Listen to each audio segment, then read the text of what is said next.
অবশেষে শাকিব খান কুলে তুলে নিলেন তার আদরের ছোট্ট সদ্য জন্ম নেওয়া মেয়েকে, যার নাম রেখেছেন শার্লিন খান। এই নামটাও রেখেছেন বুবলি নিজেই, এবং তার ফেসবুক স্ট্যাটাসের মাধ্যমে তা জানিয়ে দিয়েছেন। সব মান অভিমান ভুলে শাকিব খান তার সন্তানের মায়ায় আবারও এক হয়েছেন বুবলির সাথে। এতদিন যা ছিল তাদের মধ্যকার মান অভিমানের পর্যায়ে, তা এখন ভেঙে যাওয়ার পর্যায়ে রয়েছে।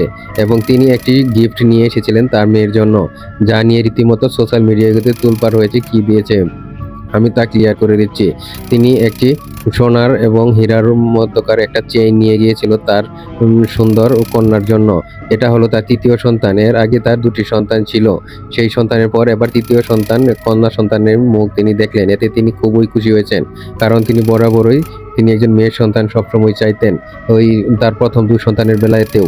এখন সে এই সন্তানকে নিয়ে খুবই খুশি হয়েছেন, এবং সকল কিছু মান অভিমান ভুলে আবারও বুবলির কাছে গিয়ে পৌঁছেছেন। আর এদিকে সোশ্যাল মিডিয়াগুলোতে তাদের এই বিষয় নিয়ে খুবই আলোড়ন এবং চলতেছে, আলাপ আলোচনা চলতেছে। কারণ সাকিব তো বাংলাদেশের একজন সুপারস্টার, তাকে নিয়ে আলোচনা সমালোচনা থাকবেই। আপনাদের মতামত অবশ্যই জানিয়ে যাবেন।